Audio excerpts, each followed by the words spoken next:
Hello everybody, welcome to today's video. So, as you can tell by the title, the Stitchwraith epilogue for the upcoming Fazbear Frights book, The Cliffs, has been leaked. So obviously, big spoiler warning. If you don't want spoilers for The Cliffs, don't watch the video, but if you do, and want to know more about it, please do watch. I will now read the summary of it and discuss it afterwards. Taking place after the events of Epilogue 6, of course, Larson sees the miscreation and runs out of the factory.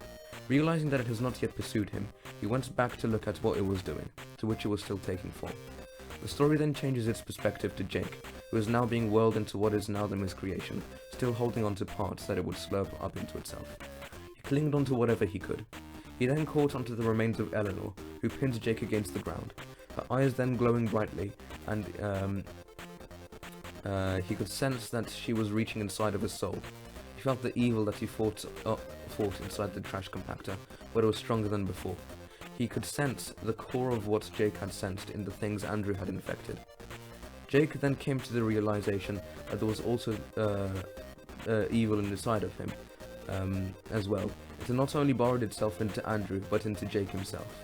And Eleanor was somehow extracting the bad energy from inside of him.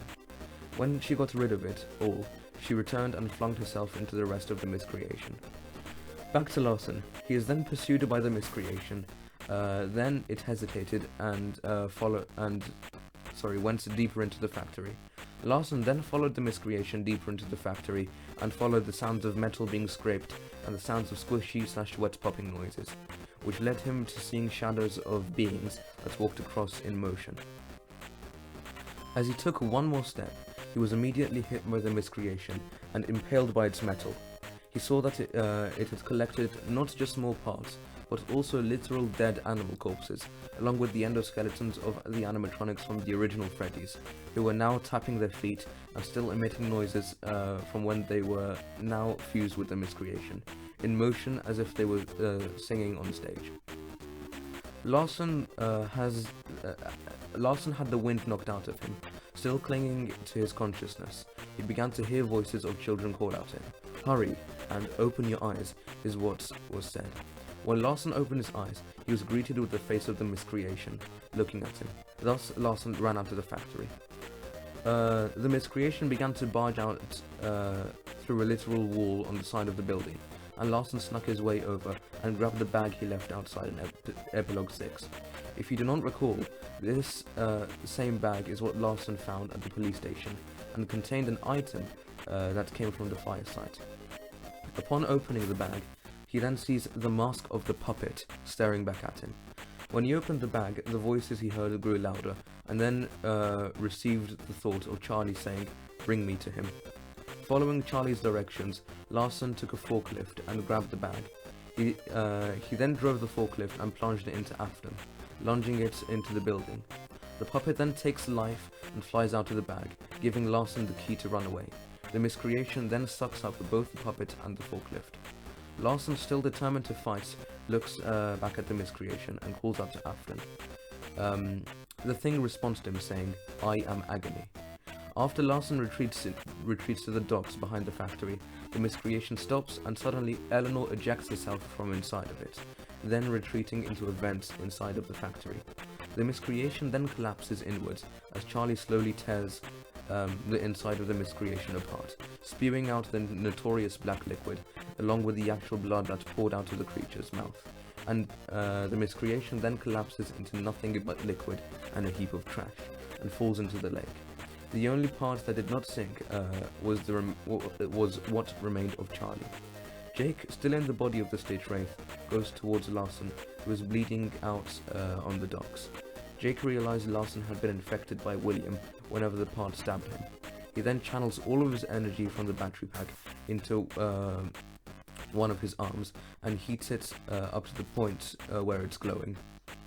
Holding Larson down with the other arm, he takes the heated hand and burns off the infection which William had inflicted into Larson's wound. Jake then comes to the realization that William's soul was not as powerful as it really was. He had channeled all of the anger and negative energy from all the other spirits within the miscreation and the Stitchwraith, implied to be the items the Stitchwraith accumulated back in Epilogue 5.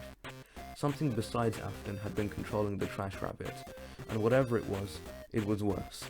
As William has collected a large mass of agony, it seems it had caused him to take the form of the literal embodiment of agony itself. That was very interesting. Now, the epilogue I find very, very confusing, like none other of the ones in the past. A lot happens in this, and there are a few things that really did catch my attention. One of them being that the Stitchwraith, or the miscreation, absorbs the endoskeletons of the original Freddy animatronics. Eleanor also goes into the miscreation but leaves soon afterwards. This could further be confirming something which is pretty much a fact now, Molten MCI, and that Circus Baby got ejected out of Molten Freddy / Enid. The other very interesting thing that is in this is the introduction of Charlie after the puppet mask is revealed. Charlie tears up the miscreation, attempting to destroy it. The final thing that really intrigued me was when William Afton had absorbed a large amount of agony, causing him to take the form of the literal embodiment of agony. I have no clue what this last part could be talking about. Maybe Princess Quest glitch trap. However, Scott did say that the Fazbear Frights books should help solve the old lore, but he could have included some hints to the new upcoming lore too, like through In the Flesh and possibly through the miscreation / agony. This is extremely interesting, and I'll be sure to think of it and try and come up with possible theories about this epilogue, since it is amazingly lore important, at least it seems to be lore important. So thank you for watching the video. Be sure to like it if you enjoyed it, and subscribe if you wish. Thank you for watching, and I'll see you in the next MP4.